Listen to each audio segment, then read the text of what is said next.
The broadcast is now starting. All attendees are in listen-only mode. Hi, everybody. I'm Elaine Blatt with Oregon DEQ, and I'll be moderating today's 90-minute webinar session, part of the West Coast Climate and Materials Management Forum's webinar series. Thank you for joining us to hear from our esteemed colleagues and learn about how the Pacific Coast Collaborative is working to reduce food waste at a systemic and institutional level. Before I introduce today's webinar and speakers, I'd like to briefly introduce you to Janine Bogar, who will share a little bit about the West Coast Climate and Materials Management Forum.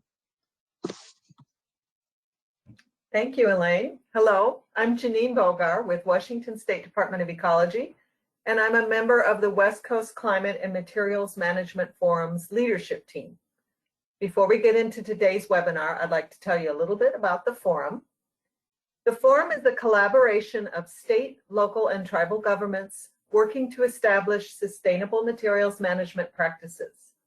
Our mission is to inspire, inform, and show communities how to significantly reduce greenhouse gases by improving the way they source, use, and recover materials.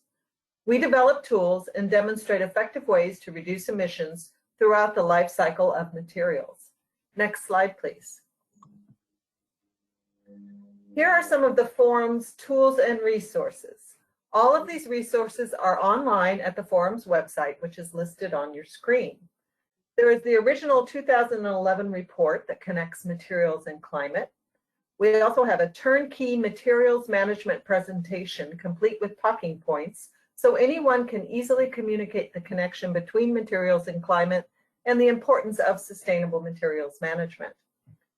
We have research summaries on topics such as changing consumer behavior, waste prevention, product design, and more. The forum also has 3 toolkits. The Climate Action Toolkit provides strategies and templates to include materials management into climate action plans.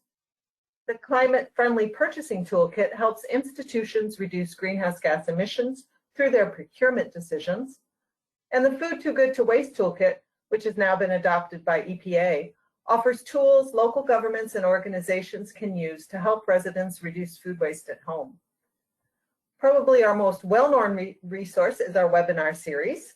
In addition to the webinar you will see today, we have an archive of thought-provoking and informative webinars going back to 2008, all about applying sustainable materials management approaches to reduce greenhouse gas emissions. You'll also be able to find a recording of today's webinar on the website within the next few weeks. Next slide, please. And now for the requisite disclaimer and a few instructions. This webinar series is designed to share information about existing research, programs, and practices that reduce greenhouse gas emissions and create more sustainable patterns of consumption. We invite guest speakers to share their views on topics that connect climate to materials to get participants thinking and talking about new strategies for achieving environmental goals. Mention of trade names or commercial products does not constitute endorsement or recommendation for use. And please note the opinions, ideas, or data presented by speakers in this series do not represent West Coast Climate and Materials Management Forum members' policy or constitute endorsement by the forum. Today's webinar will consist of 2 presentations from our guest speakers, followed by moderated questions from you, the audience. You can submit your questions by using the question box feature, which can be found in the GoToWebinar dashboard on the right-hand side of your screen. Please note that there may be up to a 10-second delay in slide movement. And as I mentioned before, you can find recordings and presentations of the forum webinar at westcoastclimateforum.com.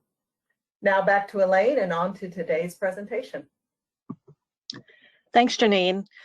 It's my very great pleasure to introduce our 2 primary speakers today, whose organizations help lead the day-to-day implementation of the Pacific Coast Collaborative's work on food waste prevention. Mike Falconer Hall serves as the International Development Manager for RAP in the United Kingdom. Mike has been with RAP for 15 years and has worked on a variety of programs helping address the barriers to reduce, recover, and recycle materials in the municipal, commercial, and industrial waste streams.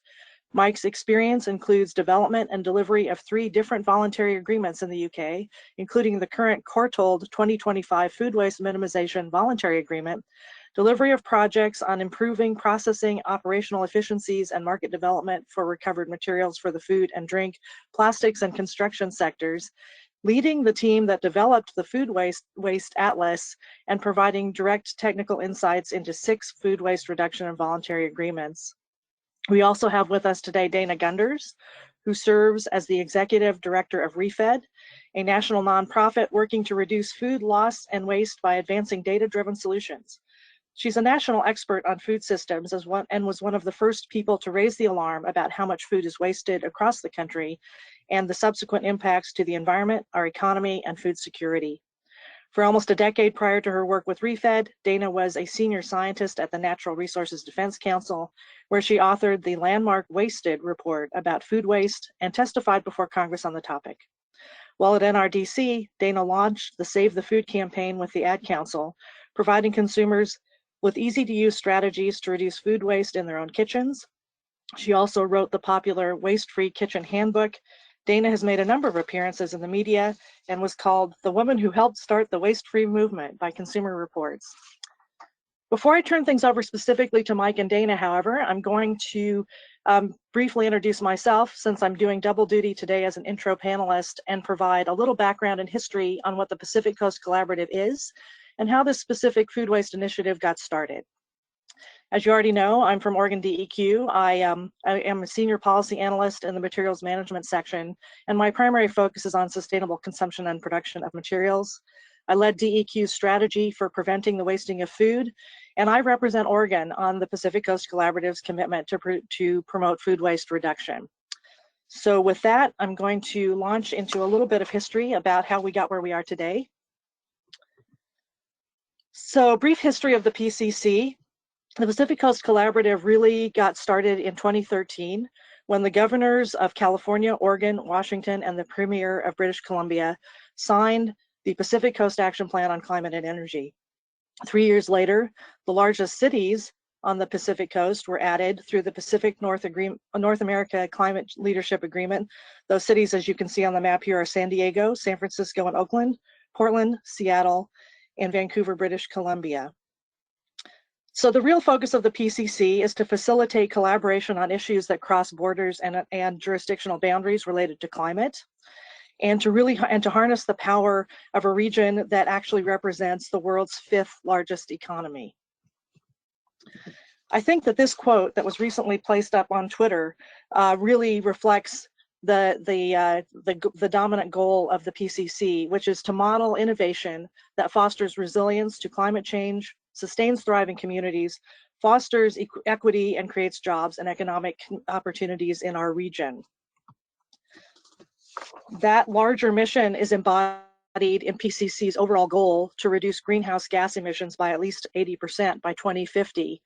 And that goal is operationalized in the 5 initiatives that you see here: creating a low carbon and resilient economy, transitioning to clean energy, transforming transportation, and decarbonizing buildings, and last but not least, by reducing wasted food. So why food waste? I just wanted to take a moment to level set on how food waste fits into the larger climate picture for the Pacific Coast Collaborative. And I think, as many of you on the call probably know, that food waste is a big problem. And we speculate that up to 40% of all the food imported into or produced in the United States is wasted. That wasted food represents a colossal waste of resources. It's estimated that if wasted food were a farm, it would occupy 3/4 of the state of California and would use all the water from California, Texas, and Ohio combined. But more directly related to the climate issues surrounding food are the generation of greenhouse gases.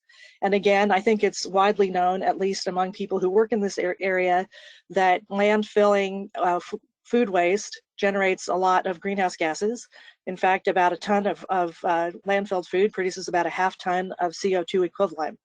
But what's less well known is some other issues associated with food waste. And while we can, of course, eliminate those landfill impacts by composting and anaerobic digestion, what's not more widely understood is the greenhouse gas reduction potential of source reduction itself, which, as you can see here in this graph, which is reflects data from EPA's WARM model, is about 6 to 7 times the potential of reducing greenhouse gases from landfill.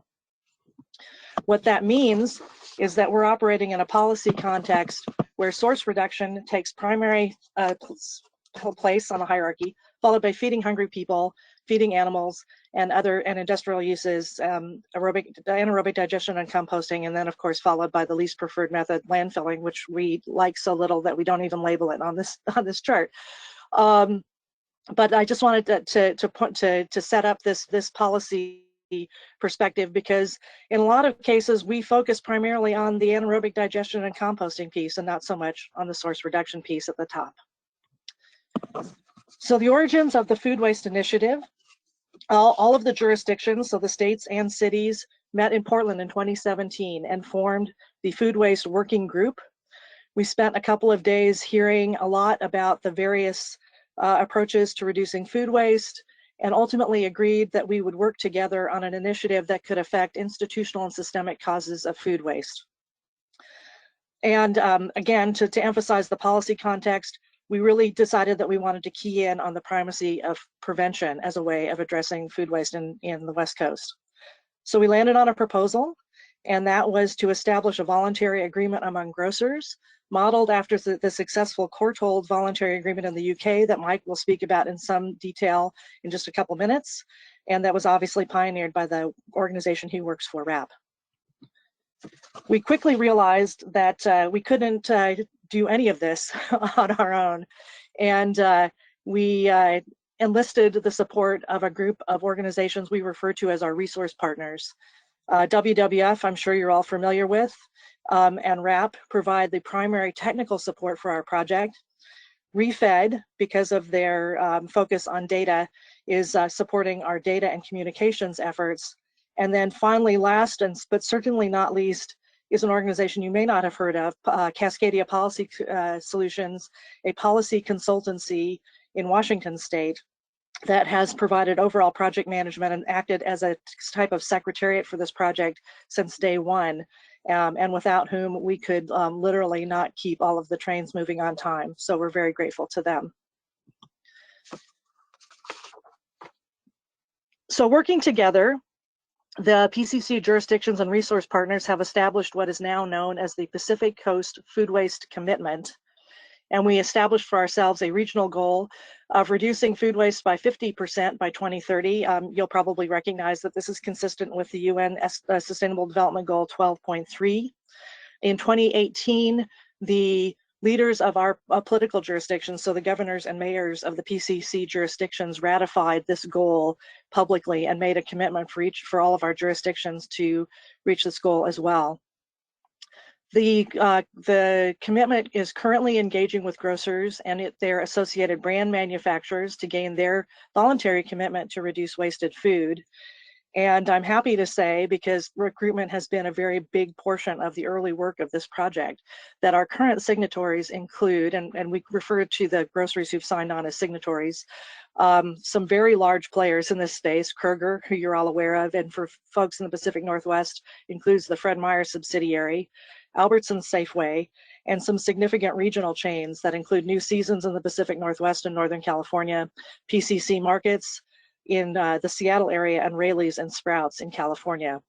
And finally, we're particularly excited that we recently signed on Northwest Food, which is the largest food processor and manufacturing association in the Pacific Northwest. So the project is now really up and running in earnest. We have working groups that are looking at issues around produce, dairy, and food rescue. Those working groups are made up primarily of representatives from our grocer signatories as well as Northwest Food, and they're working together to identify the problems in their industry that they most want to solve.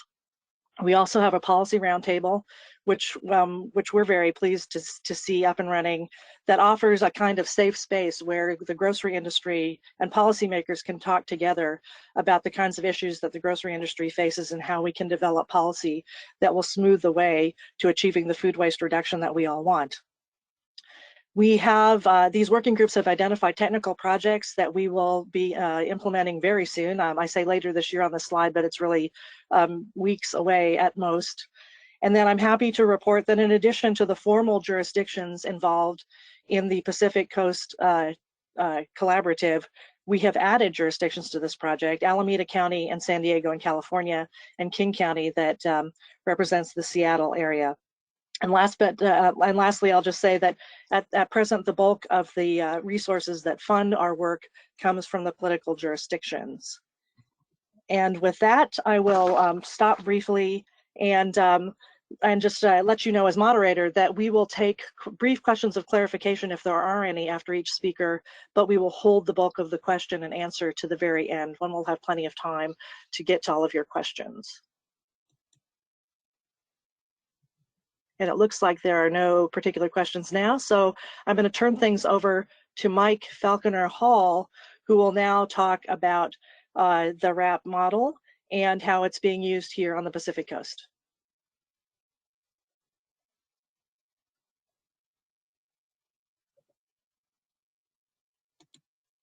Thanks, Elaine, and good morning, everybody. And firstly, thank you for this opportunity to share the work we're doing both in the UK and also more widely globally, and then drill down as to, I guess, not so much how we got involved, but what we are doing within the Pacific Coast Food Waste Commitment. And so it's a really great opportunity for me to speak, but I guess I probably should start kind of right at the beginning. Who is this spurious NGO from the UK and why are we working on the West Coast? RAP's an organisation we've been in work now for nearly 21 years. We started really focusing on resource efficiency and household collections and working with local governments on improving recycling rates. And our business has grown hugely. We first thought that we would be a maximum of 12 people. Now here we are 21 years, nearly 21 years later on, and we are in excess of 200 people, and we have people engaged in projects worldwide. But we have a plan, our aspiration, working towards 2025 for a sustainable planet. So we're trying to shape what we want to do and the role that RAP can play in driving us towards a more sustainable planet. And the way we are planning to do this is focused, and it was, just building on what Elaine's just said, it's looking at greenhouse gases and what we can do to reduce those. It's looking at the impact on water use and how we can reduce the water use and protect key rivers. And associated with both of those is around reducing waste, clean up the environment, the planet, both the land, the oceans, and the air. So there's some big aspirations in there. But we have a plan within the organisation of how we want to do that. And importantly, we cannot do this on our own. There are specific things that we need to be doing. And the important thing is we have to work together. So getting involved in initiatives like the Pacific Coast Food Waste Commitment is a great opportunity for us. But how can we do this not just within the UK and on the West Coast? How can we do this elsewhere? We have a very strong ethos within what we do with that RAP. And that is that we are driven by science. And what I really mean by that is we want the evidence. We want to be working on projects which are data-driven and provide evidence that we are making change. So this is more than just an initiative. It's the data behind the initiative. It's producing actions that are measurable and we can demonstrate clear progress. Elaine's already mentioned systemic change and across the supply chain, and that's really important to us. It's not about drilling down into one part of the supply chain. We have to look across the value chain and look to see not just the business case, but where those big improvements can be made right across that value chain. And I've mentioned around the world, my role is International Development Manager. I'm based in the UK. I have no projects working in the UK. It's around sharing what we can and driving change together around the globe. And the important thing, I've talked around this collaboration, and this spills on what we've done within the UK. It is really amounting to being in this together. So it's not around government providing funding or providing consultancy into particular businesses. It's about bringing everybody together around this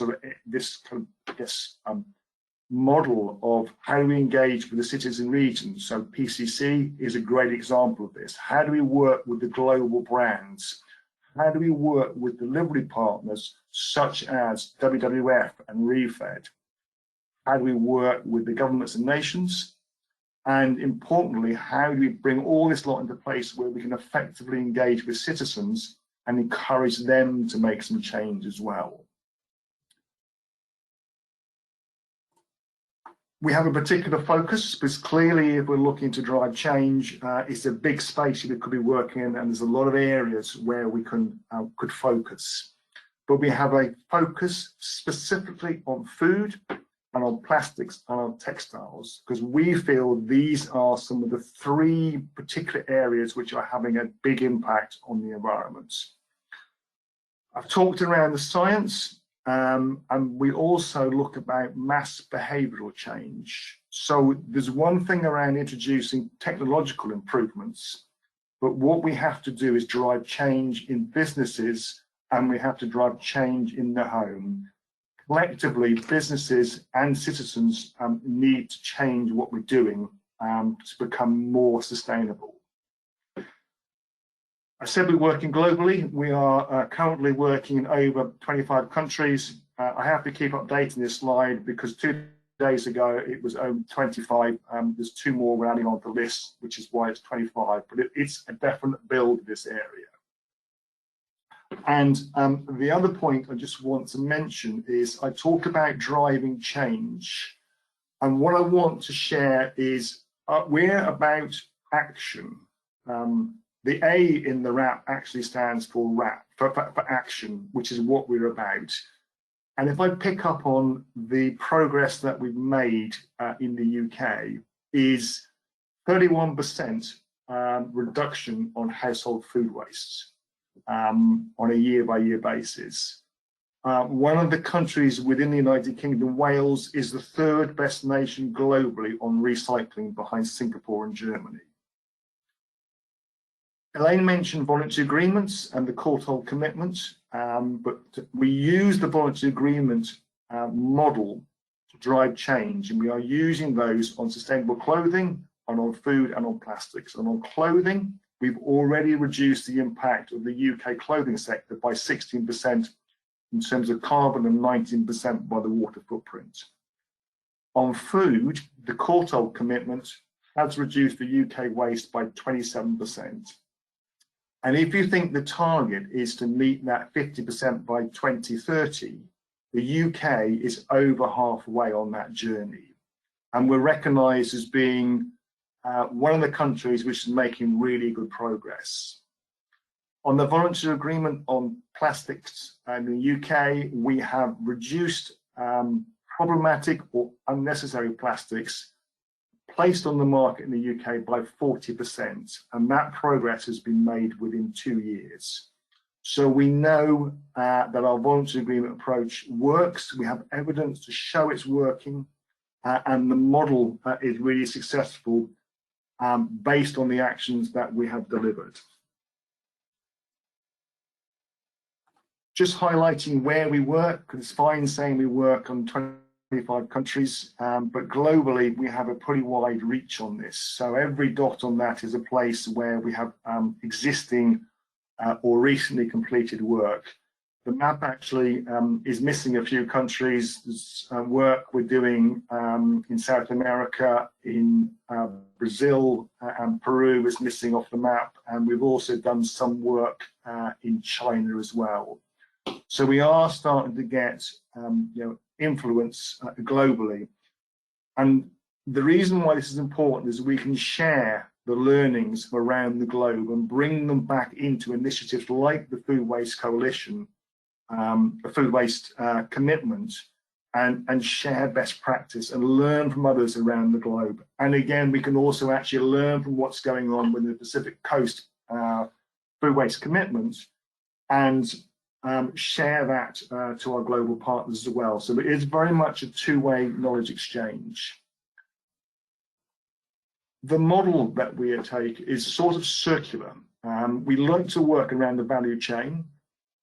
I've talked this bit around bringing people together and working in partnership. But to make this systemic change, we have to look at all points around this circle. So how we design and produce products around the reinvented. Think about how we consume and use these products. We need to make those behavioral changes. How do we actually reuse and recycle those? And I would add into this, just building on what Elaine was saying, is actually when we start looking around that consumption, how do we reduce the amount we consume? And it's an ever-going circle. So when we want to be able to reuse and recycle materials or products, we need to think how we design and produce them. And then we need to think how we use them so they are fit for reuse or recycling. So it's an ever circling area we're working around. And I just highlighted within this model, this voluntary agreement methodology that we use sits very much around product design and production and how we use those materials. And probably a little bit less around the recycling, although some voluntary agreements do include work on reuse as well. And where do we want to go? I guess we can't make huge progress on our own.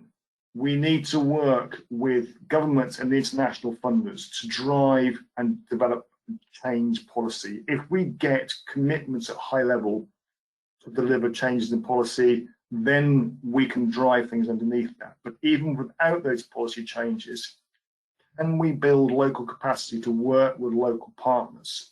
And the Pacific Coast Food Waste Commitment is a really good example of how we are engaging with the jurisdictions and with our delivery partners and with our signatories in the area to actually deliver some on-the-ground actions to make a change.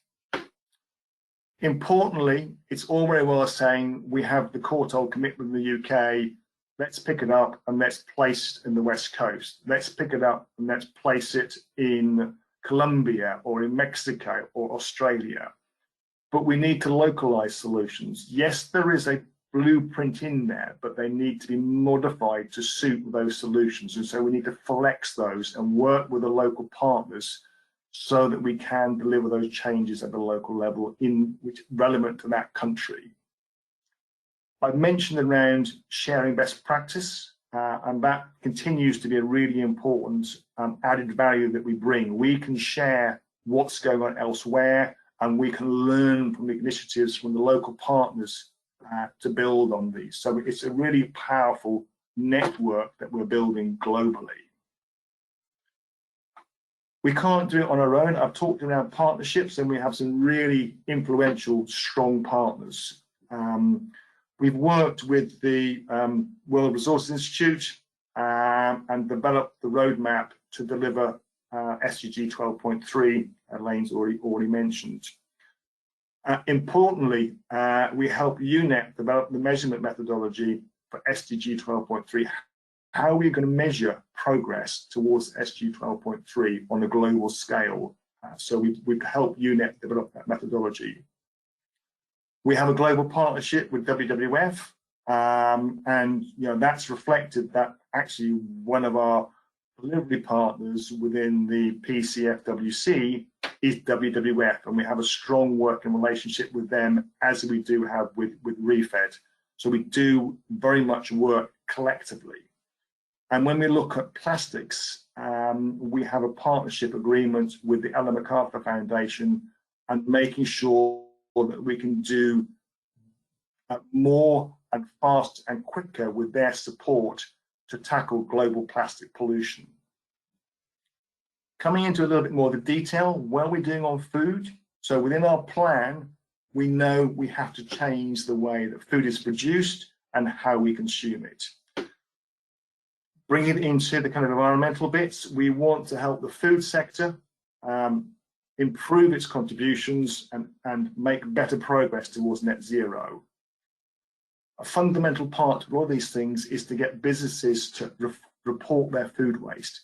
Actually let them understand how much food they are wasting within their businesses.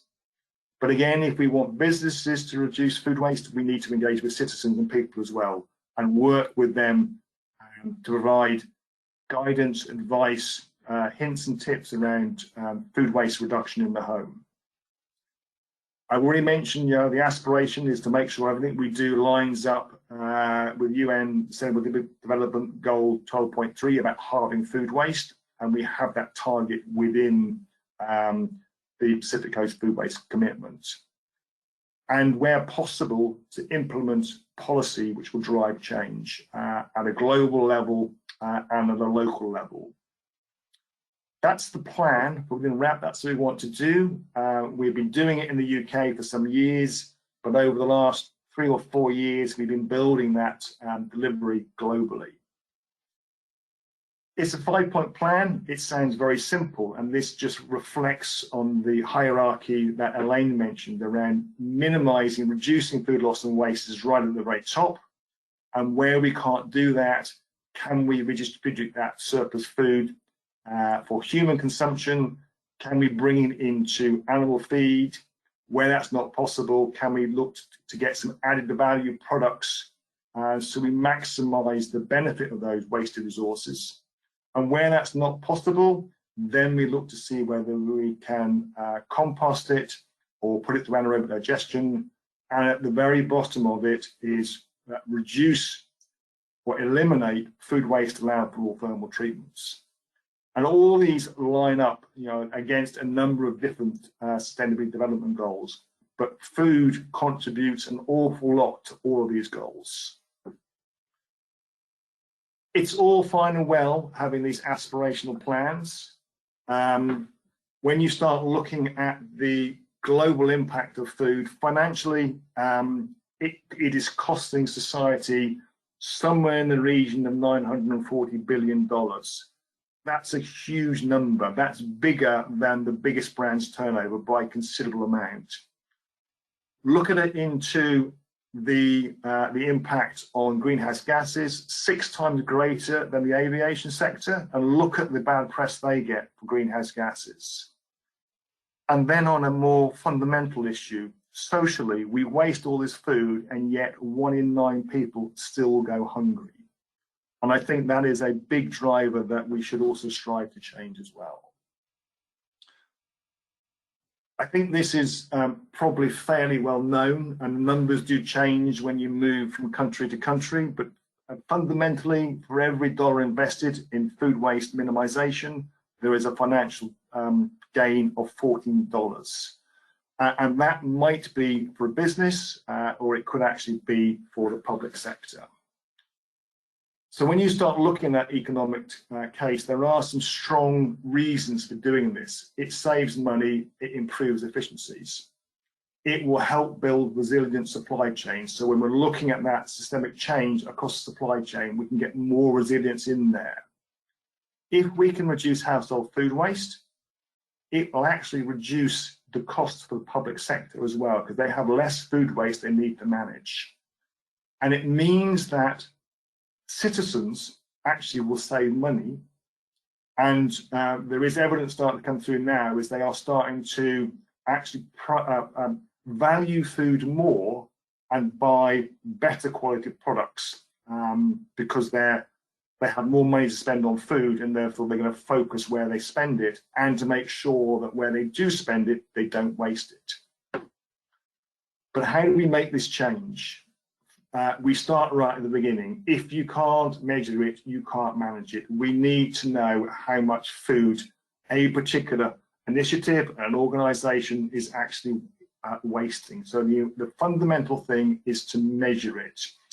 And we have the food and loss accounting reporting standard, and this gives a consistent method of measuring and reporting waste. So whether we're reporting in the West Coast, across the US, in North America, South America, anywhere, if we are reporting against a standard, the methodology is consistent, so we can start making comparisons. And then starting to move into how do we deliver stuff? We need a target. So again, we already have a target within PCFWC of halving waste by 2030 in line with 12.3. We need to measure. I've talked around the importance of consistent measuring, and there is a standard that we will measure against. And then importantly, we need to act. And we start looking at these things. That having a target shows leadership. So within what we're doing within the Pacific Coast Food Waste Commitment, we are showing leadership. We're encouraging others to follow. And we're using standard measurements and recognized protocols, and we are looking to find interventions we can take to act. You've heard this mentioned a number of times, the Courtauld 2025.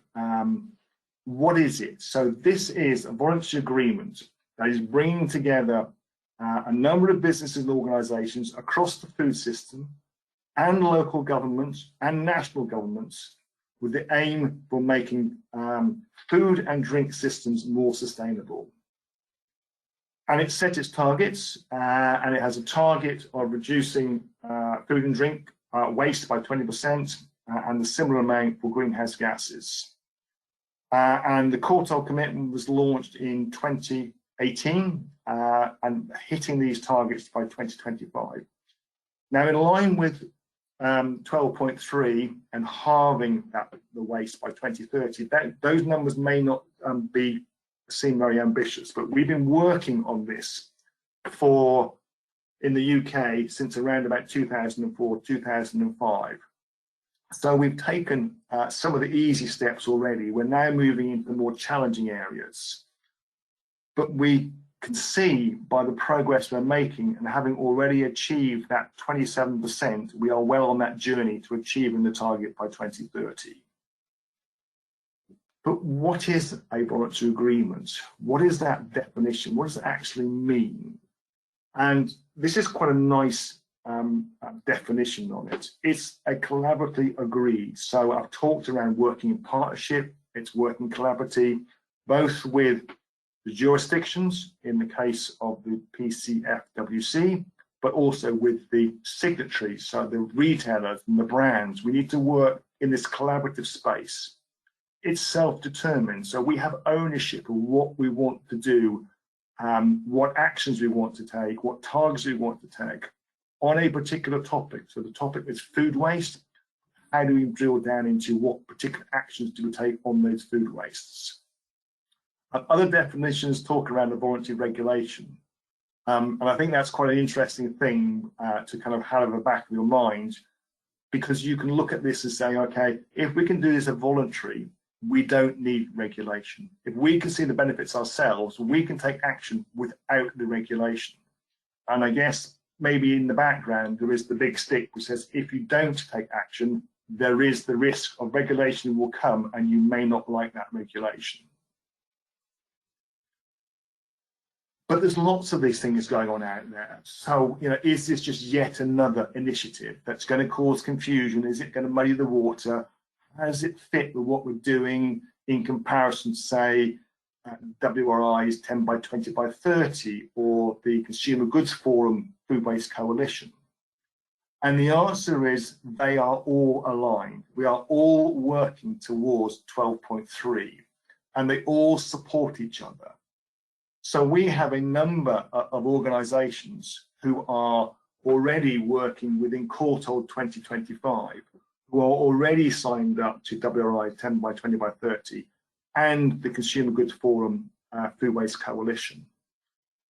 And there will be numbers who will also increasingly will start to join the Pacific Coast Food Waste Commitment as well, because these are all about driving change, measuring food waste and making an impact on the ground. The simplistic model for a voluntary agreement, the blueprint, is we take them through a number of stages. Initiation and setup, build the case for action. What's the ambition? How do we develop what the initiative might be? What's the scope? What are the targets? And then we look at around governance and funding. You know, what is the governance structure? How are we going to manage this going forward to make sure we do move things in the right direction?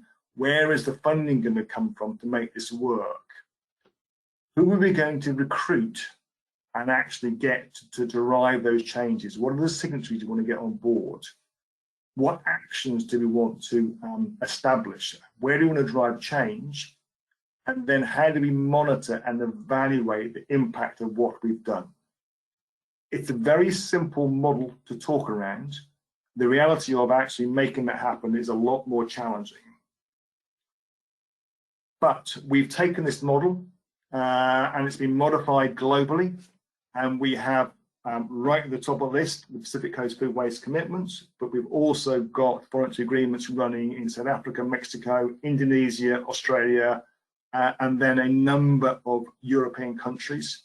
And this list is continuing to grow, and they're all based on the blueprints, but with every single country having modifications around their targets, who they're going to engage with, how they engage. And this is showing how we can take that blueprint and flex it. But then you start coming into the detail. What's the approach? And what we've done within the UK in the Courtauld commitment, and this is what we're also doing within the PCFWC, is we've looked at focusing on the hotspots. Where are the areas which are having the biggest impact? And if we can engage with those first, that's where we're going to have the biggest impact. I've said this a number of occasions now. It is around the systemic approach. It's not drilling into a particular area. We have to look at making systemic change. Can we encourage innovation? Can we share best practice? And I think these two areas are really important, and innovation has a role to play. Learning from others, not reinventing the wheel is a great way to progress things going forward. And then fundamentally, how can we support the measurement and reporting? For businesses, reporting food waste data is very, very sensitive. As soon as they put their numbers in the public domain, they quite often get criticized by the media for look at all the food you're wasting. So it is a really sensitive area. It's important that we support them with it, and initially actually can we report that data confidentially, and then as they build confidence that they're really on the journey to reducing their food waste, then they can start to make some progress. Building that model into how we took it forward within PCFWC. This is a slide that I shared when we came together for a meeting in January 2020. I have to kind of think back a bit to get my years right. And this was explaining how we might work. So we talked around, we need a target, and could we adopt the existing target within the broader work that the West Coast is already doing within the PCC. Setting up a steering group, where's this governance going to come from? Who should be on it? How do we structure that? And then what will the steering group think about in terms of, we set up working groups and a number of different working groups. And then from that, the working groups will determine, here's an area we need to focus on. We took a term around sprint groups or sprint projects. Should those sprints be regional, given the geographic area which is covered by the Pacific Coast Food Waste Commitment, or can we actually do a sprint which is relevant to all and share best practice. And then it was about what we do around the technical innovation projects. How do we develop a technical support framework? How do we disseminate this information? How do we share the guidance? So we had a really constructive couple of days in Oakland, but this was kind of the benchmark of where we started. And this started to change it from a conversation into actually getting the voluntary agreement launched up and running. This is where we are now. And I think this is tremendous progress we made in a really challenging year. We have our target. We have a really engaged steering committee. We meet on a regular basis, facilitated by Cascadia, and we have very open and frank discussions. We have a working group specifically focused on recruitment engagement. We already have 6 retailers signed up. We have a further one have verbal commitment. We just don't have the signature on a piece of paper. And we also have Northwest Foods. We have a measurement and reporting to overcome that challenge of our measurement reporting. We have a sprint which is giving them through WWF and ReFed one-to-one support for those signatories to help them report their data. We have working groups on produce and dairy, and underneath those we are starting to develop advice on training and best practice guides. And coming back to that measurement again in the dairy sector, it's supporting that sector on the best way to capture and measure and report data. When we look at the technical innovation projects, we are looking at a new piece of software. We're going to actually pilot AI-driven procurement, so we can really make sure the procurement of products coming into the retail sector is efficient, and they actually procure what is actually going to be sold in store and help to eliminate over-ordering and therefore wastage.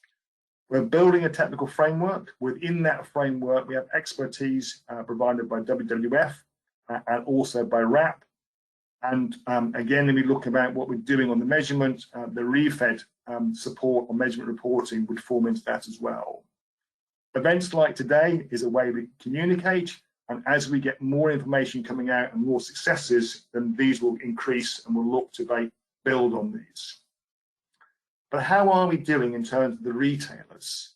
So if you look across the region, we have 41% of the market share. So across the whole of the region, 41% of the retail businesses have signed up or committed. And we have Walmart sitting in the wings, who we are hoping are going to join us shortly. That will give us 50% market share across the region, so half of the retailers. Have a breakdown in the states. California is lagging slightly at 36%, but within Oregon and Washington, we already have over 50% market share. So we're making really great progress. I talked around the needs to drive change and where the hotspots come. So again, through our partners ReFed and the Insight Engine, we looked in the focus areas. Where are the big hitters? And we looked within California, overall 10 million tons of food waste. 67% of that is produce. That suggests it's probably quite a good idea to look at produce. And then we look elsewhere. Dairy features highly in there. So we can see these hotspots within California is around produce and dairy. We start replicating that into Oregon. Again, produce features highly. Dairy and eggs features highly. Yes, dry goods is higher, but as we have that pull by California as well, it made sense to focus on dairy as well as produce. And again, into Washington, produce dominates the total amount of food waste is there. Again, dairy and eggs sits high up there. So this is where we're using the data with thanks to ReFed and the Insight Engine to drill down into where should we focus first. I want to just reflect the key milestones that we've come through. And I talked about that meeting in January, in the beginning of 2020, and we had a 2-day constructive meeting there, and that really drove the project forward. It took it from a discussion point to being, we're going to do something now. We now know what we want to do. We understand how we're going to deliver this. Now we get on and do it. We were all lined up for a great launch in March, and then the COVID pandemic struck. But we didn't let that stop us. We built that momentum and we went for a soft launch, which didn't have the impact that a big launch would have. But in that current climate, it's understandable why it was having an impact. COVID-19 has been a massive impact on the work we're doing, and not just within the Pacific Coast Food Waste Commitment, elsewhere. But we have continued going forward. We've continued to make progress despite COVID. We have the measurement reporting working group set up. We have the recruitment engagement working groups. We've got retailers recruited. We've identified the hotspots. We have the dairy working group. We have the produce working group. We've got the policy roundtable group as well. We're developing a rescue working group. And we've now started engaging with the manufacturers, so we're moving up the supply chain to build a number of signatories. And we have our first sprint projects up and running. So really, since the beginning of last year, despite COVID, we've made massive progress. And finally, I just want to bring this to life a bit, to give some examples of a case study of an organisation, the co-op we work with in the UK, who are part of Courtauld. And the headline numbers which come out of this, since we've been working with them from 2015, they reduced their food waste by 29%. And they looked at their strategy, their practices, and they looked to drive change. And fundamentally, a lot of it was driven by the Target Measure Act.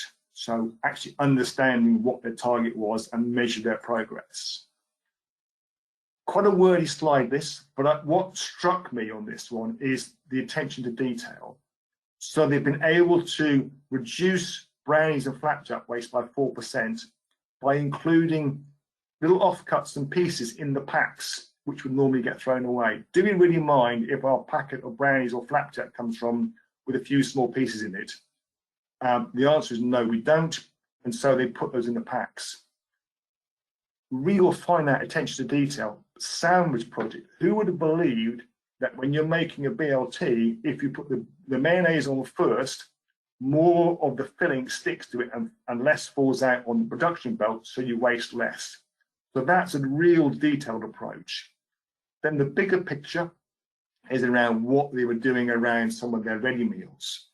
And this involved, particularly the bit they're looking at around the Italian lines, of moving all that production into a different factory production. So there was making sure that they worked consistently in this, that there weren't any crossovers with non-egg pastas, which might cause problems or create waste when they had to do changes in lines. So you can see this as an example of how this approach from the real finite detail to the very small scale help them make that reduction. And they also have a strong focus on what we call redistribution in the UK, food rescue, food recovery, where they've shared over 2.8 million products donated that would have been wasted, probably go to anaerobic digestion. And that's reduced store level food waste between 20 and 30%. But to do that, they needed to engage with over 1,100 food share partnerships. I know this is a topic that we continue to revisit within PCFWC. Concluding, it's a huge challenge, but we are making a really great start. Collaboration is key. We cannot do this alone. We need to collaborate both within our project partners and with the jurisdictions, but also across the broader sector. We know how to reduce food. We have a lot of knowledge how to do this. We need to make faster progress. 2030 is rapidly approaching, and so we've got to drive this change. We've got to really speed things up. But I wouldn't underestimate, we have made a huge start on this particular project, and we are making great progress. Thank you very much, and I'm now going to hand across to Dana from ReFed. Thanks, Mike. We did have a number of questions, and I just want to assure all of you that we will get to those at the end in the full question and answer session. And this is a great segue. Mike talked about the importance of data, and we now are very fortunate to have Dana Gunders from ReFed, who is going to talk to us about ReFed's work in this project and their excellent work across the board in data collection. So take it away, Dana.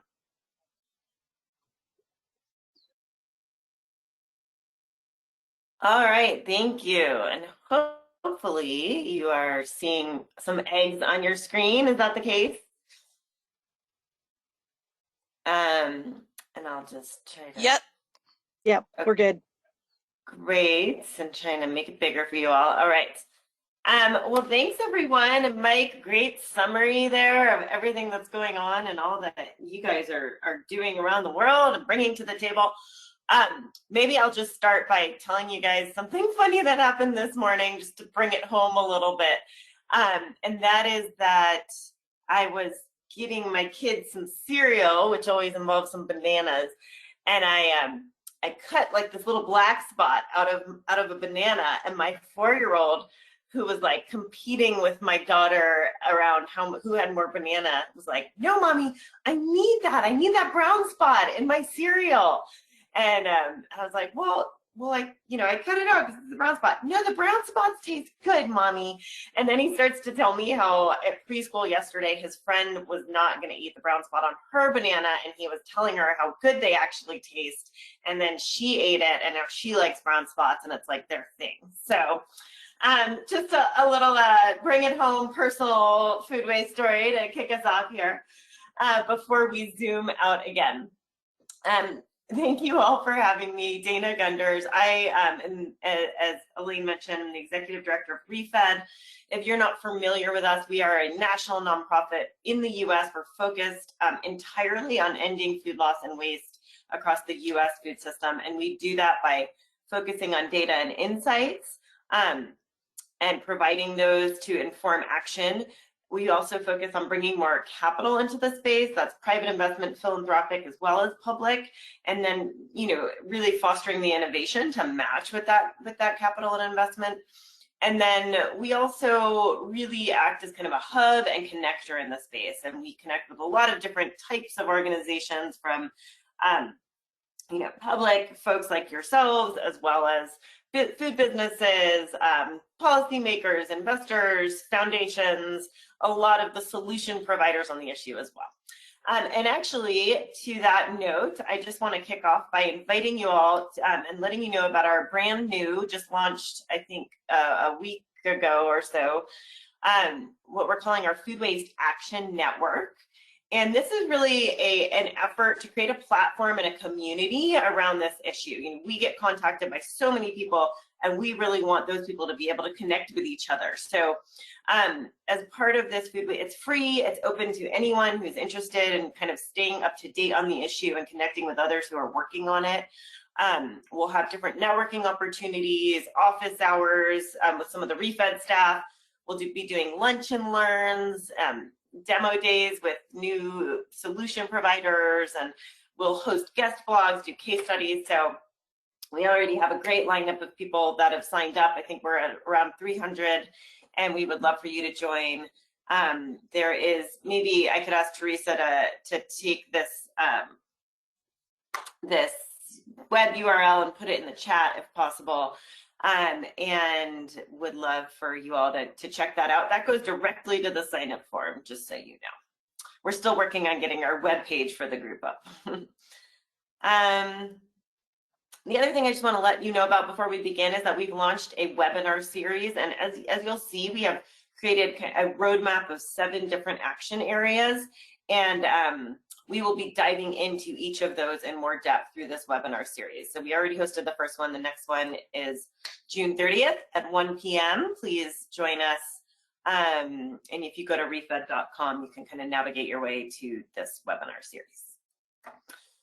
with that, I will jump into some of the new analysis we did and the tools that have kind of been backing up the PCC project that has been being discussed. So we, just to kind of level set here, I want to, people like to, you know, ask the important question of like, what are you counting as food waste? So just, and everything you're about to see, I want you to know, we used these definitions. So we defined kind of any food that is unsold in a business or uneaten in a home or business as surplus food, no matter where it goes. And then depending on where it goes, you know, we consider it a rescue destination if it's donated, recycling destination if it goes to those destinations in green. And then the only thing we're really calling food waste is that that which goes to incineration, landfill, land application, or that's not harvested or goes down the drain.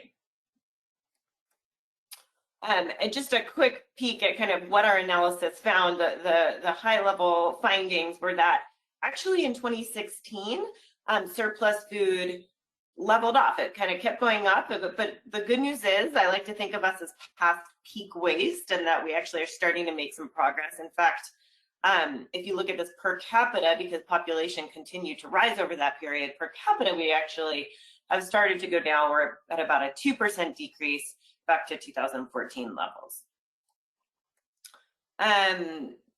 Our analysis did sort of put out some new numbers on this issue. We found that about 35% of all food went unsold or uneaten, just a small fraction of that donated. So really most of that is uneaten.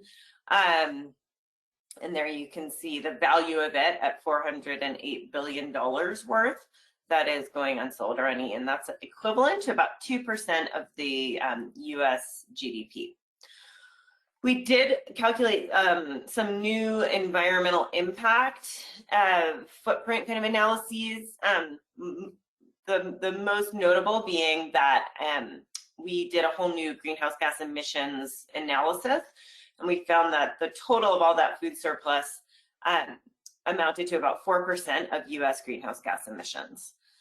Also, our new analysis actually found that our previous estimate of freshwater was perhaps a little high, but that it's still about 14% of all freshwater is going to grow food that ultimately never gets eaten. Just a few other things we found. Unharvested produce left on farms was a huge component. Actually, when you look at that California produce number that Mike was pointing out, a lot of that is because California has so many farms, and a lot of product is going, and fruit and vegetable farms, and a lot of that product is going unharvested. So a lot of opportunity there. Also on plates and restaurants. So about 70% of all the surplus food in restaurants is happening after it's sold on people's plates. And that's something that really has not been tackled yet. And then in people's homes, you know, EPA has the Too Good to Waste program. There's a lot of work to be done. You saw how much progress they've made in the UK on home kitchens. We have a long way to go here in the US, and it's still the #1 source of surplus food and food going to waste. All right, so what did we do? We actually took about 50 different data sets. We combined them with academic studies, case studies, industry papers, expert interviews, input from different companies that are working on this. And we, you know, combined that into our own modeling and came out with 2 products, the Insights Engine and the Roadmap to 2030. The Insights Engine is this interactive tool. I'll give you a little tour in a moment, and you can do all the things on the left, understand the problem, prioritize solutions, find organizations working on it, and calculate impact. That last one actually has been very popular with municipalities who are working on this. And then the roadmap was meant to be to kind of provide a little more context around everything and like situate the numbers in more of a recommendation format. So we boiled everything down to 7 action areas for each of those. We have 40, we have modeled solutions that we were able to get the data to model, and then we have other solutions that we know work, but we just don't have the data to really model them. So we took all that, categorized them into 7 areas, and then we also provided recommendations on financing, on policy, and other innovation and engagement needs around each of those areas. altogether, the 40 solutions we were able to model add up to diverting about 45 million tons of food waste. Now that presumes that each of our solutions is adopted fully by every business, by every person, by everywhere it could be adopted, which is a huge assumption. So these numbers are really kind of a North Star. We know they're highly ambitious, if not impractical, but they do sort of size the whole effort, I think. And the good news is that when done, this actually does achieve our 50% reduction goal. And it has a 5-to-1 return. You can see a $14 billion investment annually, but a $73 billion return, as well as all of these environmental and social benefits, including creation of 50,000 jobs. These are the 7 action areas I mentioned. And I won't go into them in detail right here, but what you can see is that they really weigh towards prevention, because we felt like really starting to articulate what are we talking about when we talk about source reduction, what are we talking about when we talk about prevention, was a very important part of the conversation to help evolve. And many of our solutions really focus in on that prevention area. And so we wanted to really start to articulate exactly the types of actions that can lead to prevention. And I won't go into this, but just to sort of give you the visuals, so for each of those 7 areas, we have a whole list of solutions beneath them. And you can go on our website and learn more about all of these. We often get asked, you know, if you're preventing so much, are you going to like reduce donations? And what's that going to do to donations if you're prioritizing that? And so when we tally this all, I want to point out that what we find is we do need, you know, this first is we just need an increase in the intentional food consumption, right, which is really your prevention steps. But also that we, even then, there is still room to increase donation, and certainly there's always the banana peel. So no matter how good a job we do at preventing, we will always need to work on the recycling aspect as well. So it's not an either or. We did do a whole financing analysis as to where this would come from, and a lot of it needs to come directly from companies. That's sort of this big green, the big green wedge, but also that there is a role for government grants to play, and that is a catalytic role to really help de-risk things, to unlock bottlenecks, you know, create an innovation, things like that. And we estimate that to be about $1 billion a year. If fully done. So with that as a little bit of an introduction, I would like to show you 2 tools, if I can speed through them. One is our insights engine. I'm sorry, I'll start here at the monitor. And then I'd also like to show you a calculator that we built especially for the Pacific Coast Collaborative project. So starting here with the insights engine, a very quick spin. Here on the left are the 4 tools that I mentioned. This first one is meant to help you dig into the problem itself and start to understand it more. So you can do that. You can click in, and now we're looking at all of surplus food. You can see, you know, how much went to landfill versus not harvested, etc. So you can see it by destination, by food type, by cause, and by sector. You can come in and look at it through different units. So we were looking at it in tons, but now you can look at dollars. You can narrow it down just to what we define as food waste. You can also look at the greenhouse gas footprint, and you'll see that, for instance, residential gets much, a little bit bigger. Food service actually gets much bigger when you look at this. One little caveat here, our farm analysis only includes produce. At this point, if it were to include meat and dairy, you would see this farm number be much larger. All right, so you can look at it that way. You can come in and pick a sector. So let's say you're doing a project with retailers. You can come in and really drill down into the retail situation. You'll find that, for instance, donations actually are much higher here than in the overall food system. You can look at causes and kind of see, okay, what's happening. I think actually one interesting picture to look at is that I mentioned before is in food service. If you look at causes, you can see, here's that plate waste. Here's, you know, the big kahuna, the nut we haven't really started to crack yet, is all that food that's being served but not eaten. Just to note that you can see data quality here. We're not as confident in some data as we are with others. It's pretty challenging, so we've ranked ourselves for each view. And then up here in the right corner, you can download the data. You can see our methodology and our glossary. So just to point that out.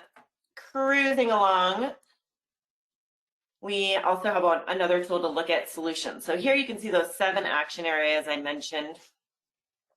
These are the solutions grouped into those areas, and you can view by the financial, you know, net financial benefits, tons of food that could be saved, climate benefits that could be gleaned, and these other factors.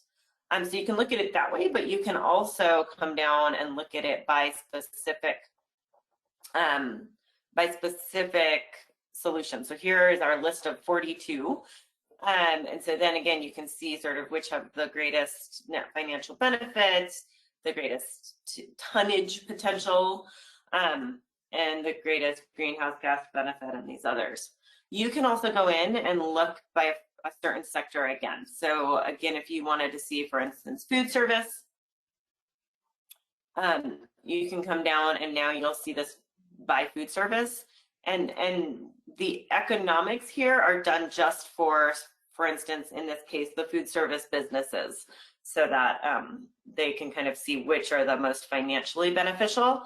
And this is a total food system view, but you can also view it per ton, which gets it a little bit down more to the business level. So I would say when I've presented this to people who work in local government, for instance, they've often said, well, how am I supposed to use this? And I think one of the ways is to sort of take some of this information into the programs and the way you're working with businesses in your community. And I think these per ton, dollars per ton views are probably the most effective, because it's really kind of bang for buck for them. These are solutions that will save them money. And so ones that we want to, you know, that are kind of easy to encourage, if you will. If you want to learn more about any solution, you can click in, and there you go. You can get a fact sheet that tells you a little bit more information about each of them. And let's say you're particularly interested in that solution, you can actually click here, and it will take you to our third tool, and it will pre-filter it for you. And this is our directory of organizations providing these solutions. So here we're looking at markdown alert applications, and you can see that here are some of the organizations. Some are nonprofit, some are for-profit, that say that they do that particular solution, and you can kind of click in and learn more about the company or the organization, where they're headquartered, where they operate, and you can search for, you can search by state. And what I would tell you is that, and you can find contact information. One way I think this can be useful in a particular jurisdiction is to encourage the organizations in your area to apply. You can see this big apply here button. We very much want to build this tool out, and we know that one of the ways it can be most useful is kind of in that local context. So if you have a network in your area, and you want to encourage them to apply here, then you can then go encourage the businesses to go here to look for organizations in the area. So just to note that we on our end are certainly open to hosting that and encourage organizations to apply. The last tool, and like I said, one that people have been quite excited about, is our impact calculator. So this can be used to document impact or to like kind of consider different scenarios and do some scenario planning. We did commission new greenhouse gas emission factors that were more specific than what the EPA WARM tool offered for this tool. And so they're more specific because on one hand, they're specific to the sector, the stage in the supply chain. So let's say that you're looking at a composting program in your town, and and you know that as a starter, you can do it by product type, but I think for that example, you wouldn't. So right now, let's say you have 10,000 tons of food waste going to landfill. This will give you the greenhouse gas footprint of it. But now you're considering implementing a composting program that will handle half of that, and you'd still have about half going to landfill. Well, you can sort of divide those numbers up right here and very quickly get a sense of what the benefit would be from both a greenhouse gas perspective and a water perspective, and where there's donation involved, a meals recovered perspective as well. So that is that tool. With that, I will just cruise over, and I want to tell you about this other tool that we created. This is our US grocery retail food loss and waste calculator. And it's something we built for the Pacific Coast Collaborative project, and we've been piloting it with the retailers that are the signatories for that project. What we found really at the start was that a lot of businesses have information in dollars, but not necessarily in pounds, or maybe they have it in pounds for, let's say, composting or what they sent to animal feed, but they have the donation information in dollars or something like that. So part of what this calculator does is it allows input by dollars, and then it kind of automatically calculates out what that means in pounds. Another thing that it does is, and a pain point we heard is, like, we have 4 different initiatives asking us for the same information. We're part of the EPA Food Recovery Challenge, and RAP UK's Atlas program, and we don't want to have to fill out all these different forms. So this calculator actually fills out all the forms automatically for you. And the other thing it does is it allows you to put your financial information in, but not share it, so that it kind of allows you to do all of the work on your desktop and then only copy the numbers and or the tabs that you want. So I'm going to try to switch over and give you a quick peek at the calculator itself. So here you can see this is the calculator, and here would be the input. So, and again, this is for grocery stores, right? So you can come in and put in financially kind of the cost of your purchase orders, your sales, what you had in inventory, and it will sort of automatically calculate what was essentially not sold and not left in inventory. And you can do it by US total, or you can do it by state. And then you can put in your donations and anything you know about what went into all of these different destinations. There's some options to configure it in a custom way. We've built a lot of different factors in. For instance, we take out the packaging weights. We did a whole project to sort of figure out what that would be.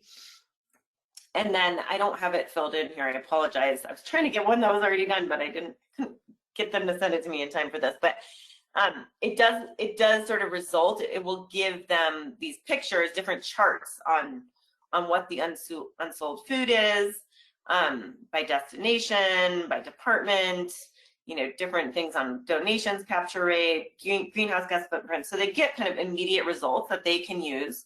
Again, this is all on the desktop, won't be shared unless they want to. But then it also does automatically populate these different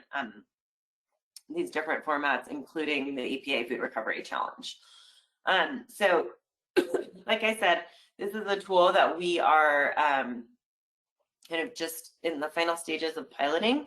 If there's interest by folks on this call, and you're working with grocers and you think they'd want to use this, please get in touch with us. Probably easiest is info@refed.com, which we actually do check quite a bit. And we can try to get you a copy of this to try out with your grocers in your area. With that, oh, and also just an FYI that coming soon, we are also trying to work out the kinks of our manufacturing food loss and waste calculator. as well for the manufacturing sector. All right, with that, I will stop so that we have time for questions. Thanks, Dana. That was really great, and it's so exciting to see the work that's going on at ReFed. Their contribution to data is just not to be discounted. And I'm gonna. There we go, I'll show my screen. So we do have a few questions coming in. A couple I'm going to start with directed at Mike. Mike, one of our participants asks, how does RAP measure and collect data on reduced food waste? You know, you showed that great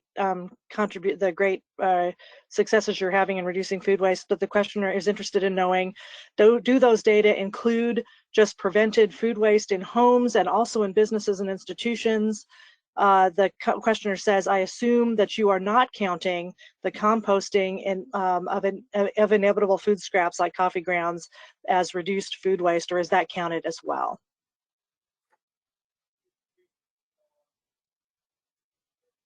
Thanks for the question, and a great question. And I think the quick answer to that is measuring the food waste is complicated. And I think actually what Dana just shared on the food waste calculator is a really valuable tool which does help simplify the process.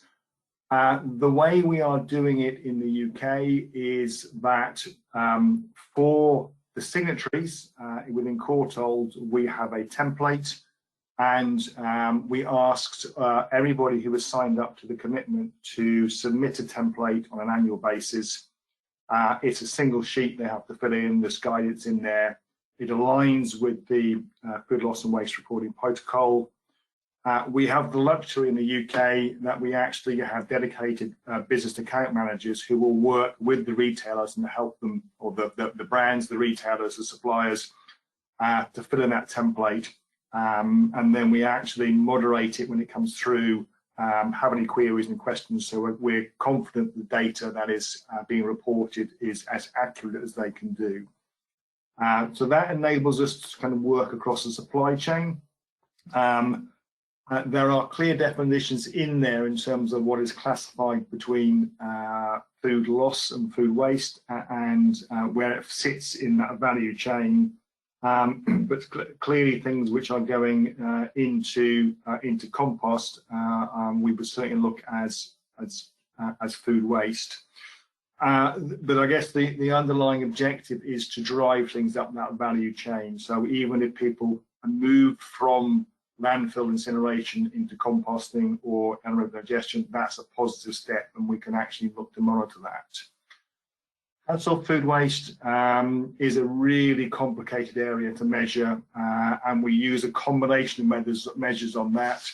Some of it is getting in the bins and getting dirty and getting enough waste combination analysis so that we can extrapolate that at scale. We also look at food diaries.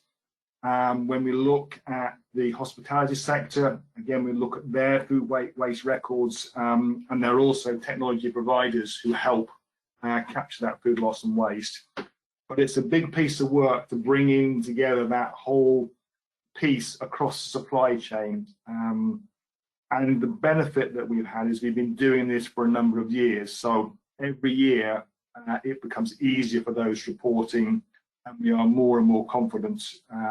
But we do take a lot of time, and we have a dedicated team working on the measurement of food waste, which is why I just reflect, I think that the ReFed's food waste calculator is a fabulous tool, and it should really simplify it, certainly for businesses on reporting food waste.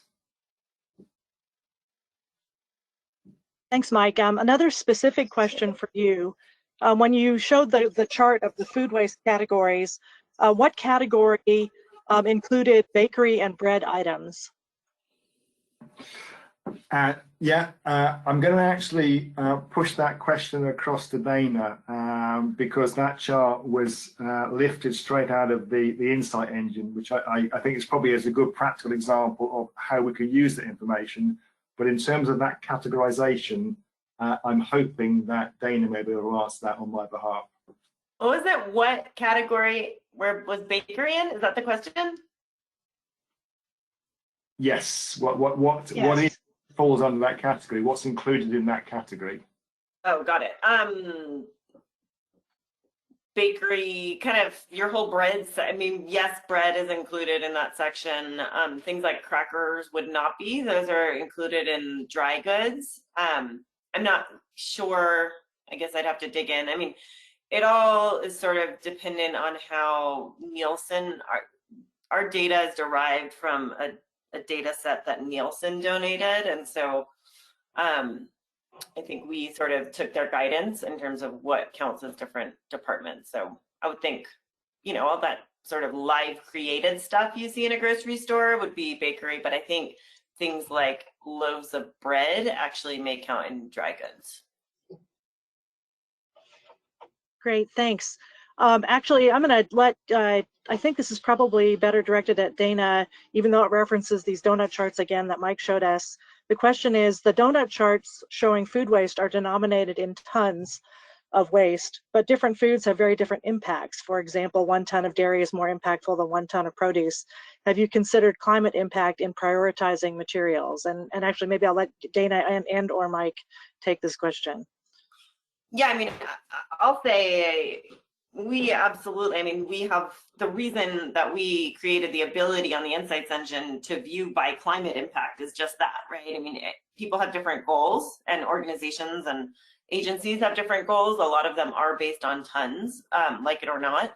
So we did feel the need to have that ton as one unit, but we also, as you saw, have a tons of MTCO2e, you know, greenhouse gas tons, because we wanted to enable people to prioritize according to climate impact. So absolutely agree. And then as far as the PCC decisions, Mike, you want to take that?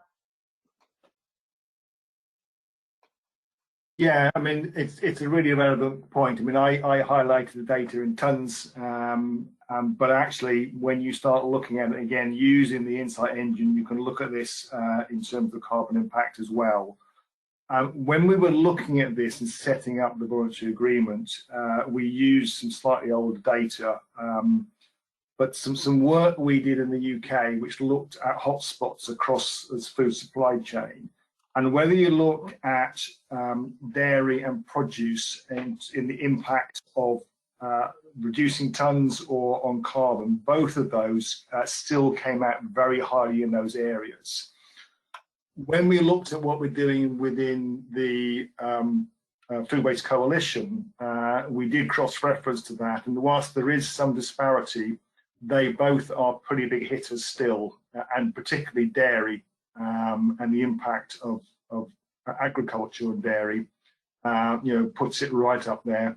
So not only has it got high volume, but it also has a high carbon impact as well. So yes, we can kind of cut the data anyway, but ultimately both those areas will sit pretty highly up on the carbon as well as the tons. Thanks, Mike. Dana, quick clarification question going back to the question about bread and bakery. We just wanted to get clarification on whether or not bread and bakery is included in dry goods in the categorization.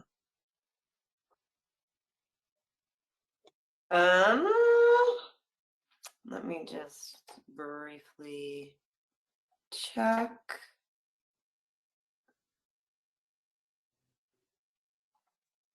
Got it.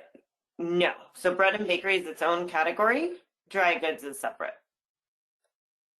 I do believe, though, there's a little bit of overlap, as I was saying, that things like sliced bread that would come in packages and you would find more in a center store aisle rather than in that fresh bakery section may be included in the dry goods. And another question in about the data that ReFed collects.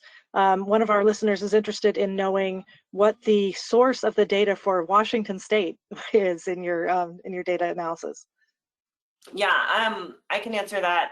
So, I mean, as I mentioned, we took about 50 different data sets to come up with these estimates, right? And so it is a model, they are estimates.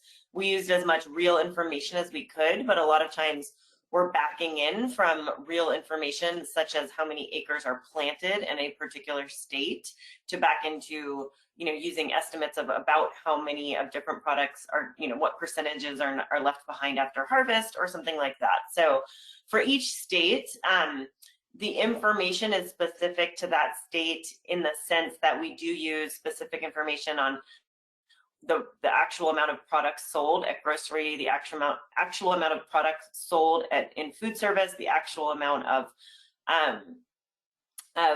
product planted and harvested. Those are areas where we have information specific to the state.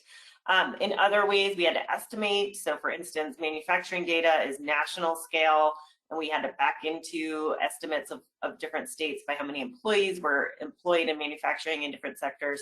So we tried to size it to the actual food industry within a state. What's not specific to states is the destination information. So if you have a state with a really good composting program, unfortunately, we really were not able to capture that yet in this model. We do have the ability to do that. We just didn't have the information to do it consistently across the country. Similarly, like percent donated is not specific to the state. So hopefully that helps you understand a little bit. I also have to jump because I am on another panel right now, but thank you all so much for hosting me. Thank you, Dana.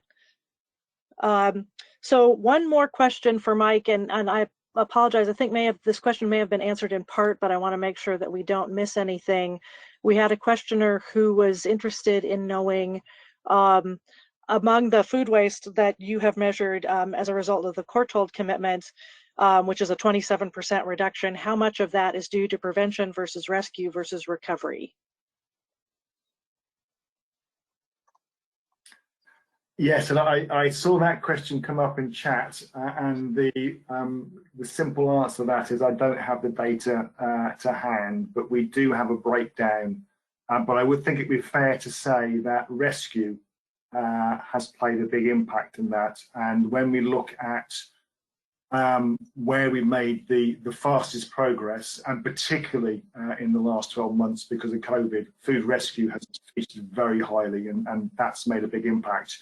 I'm really happy if the panelist actually wants, or sorry, the person asking the question would like the detail. I'm really happy to take that question offline, and I can dig it out and share it once I've got the relevant information.